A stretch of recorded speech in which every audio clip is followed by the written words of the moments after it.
So now I have a smooth cup where the exterior is nice and smooth, and I'm happy with that. I'm content, and the interior is looking much better as well.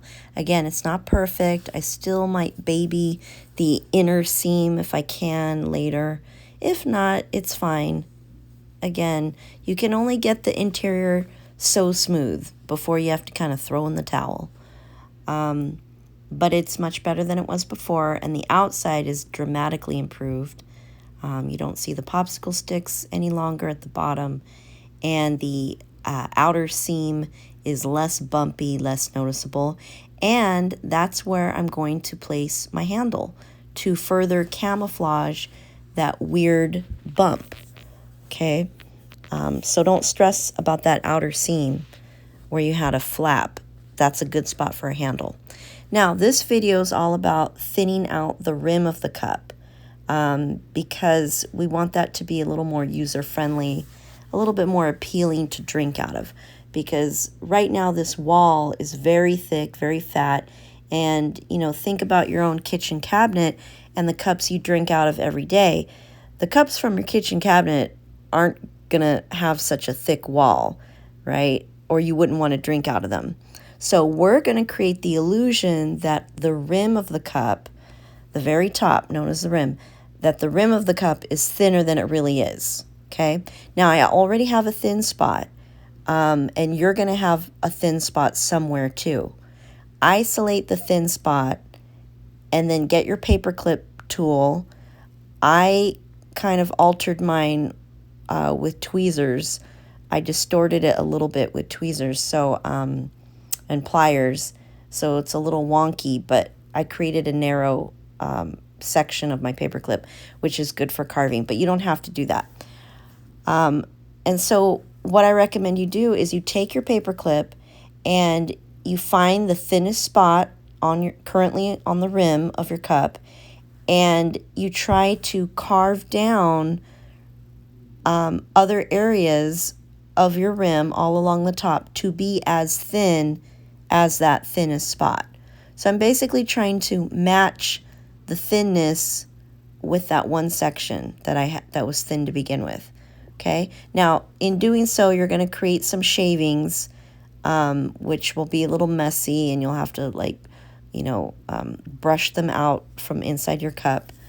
But ultimately, you're just carving a section at a time. So you're just doing one little area. You're doing short little carving strokes.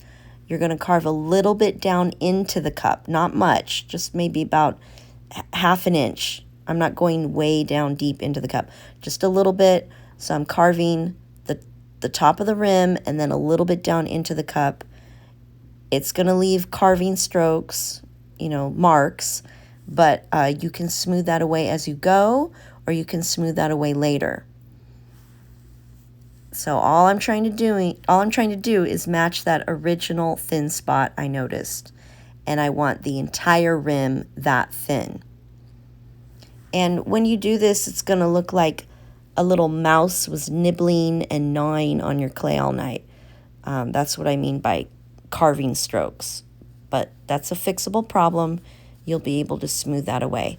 So here I've done like a 1-inch section, and I'm just going to, keep moving on to the next section. So I'm just going to do a section at a time and eventually work my way around the entire rim. Okay? Now, when you do feel like smoothing, either later or as you go, I recommend taking your thumb, dunking it in water, and using your thumb to kind of smooth away those marks. You can use a sponge as well if you prefer, but maybe do a combination of thumb work and sponge work. And when you're using the sponge, you can kind of move the sponge up towards the ceiling a little bit. That'll help round off the area you just carved, because you want that to happen as well. You want a thinner wall, a thinner rim, and a rounded rim. Because what I have mostly is wide, fat, and boxy and angular and sharp. And no one will want to drink out of my cup right now. But if I keep carving all the way around and create something thinner and rounder, then it's going to look more like a traditional coffee mug you would buy in the store.